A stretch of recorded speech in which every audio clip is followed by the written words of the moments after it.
Moi, ce que je veux, c'est deux choses. Je veux que l'Algérie libère Boualem Sansal. Il est âgé, il est malade, il est détenu injustement, un procès fantôme, un procès en 30 minutes, c'est un scandale. Je le dis tout haut, personne ne parviendra à me faire taire. Personne. C'est ma liberté, je garde cette parole libre et de ce point de vue-là, je n'en changerai pas. Ce que je veux enfin, c'est que l'Algérie applique l'accord de 94. Selon cet accord, elle doit admettre sur son territoire ses ressortissants. Je ne veux pas d'un deuxième Mulhouse. Mulhouse, c'est quoi? C'est un Algérien dangereux que nous avons présenté à 14 reprises aux autorités algériennes qui n'ont jamais voulu le reprendre. Eh bien moi, ça n'est pas la question de la diplomatie qui m'importe, c'est la question de la sécurité des Français. Mais attendez, Retailleau, il est ministre de l'Intérieur ou ministre de l'Extérieur?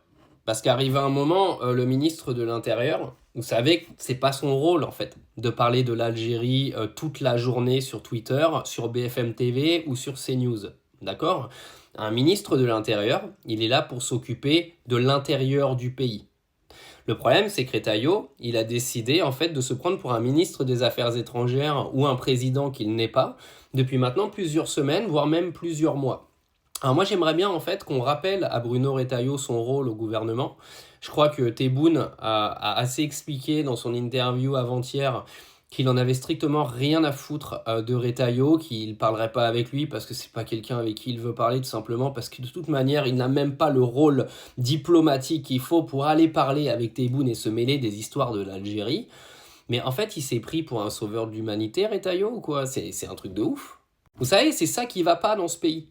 C'est que vous passez votre temps, que ce soit les gens qui votent RN ou des mecs comme Retailleau qui de toute façon feraient partie d'un gouvernement RN, à parler de tout, sauf du réel problème qu'ont les Français aujourd'hui. C'est-à-dire le pouvoir d'achat, l'insécurité, parce que là, vous n'allez pas me faire croire que de renvoyer quelques OQTF en Algérie va résoudre le problème d'insécurité en France. Les gens qui pensent ça, vous êtes quand même des sacrés lobotomisés du cerveau. Il faut savoir que les problèmes des OQTF représentent moins de 0,1% des problèmes d'insécurité dans notre pays, il faut le savoir quand même.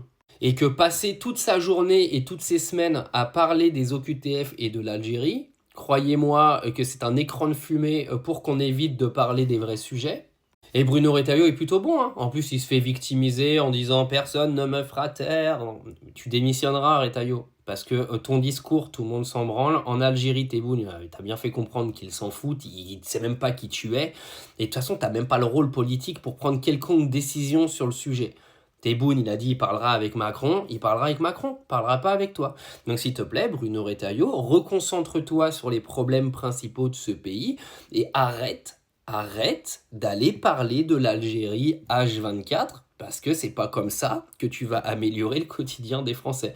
Là, tu sers à rien. Tu fais une politique Twitter, gros.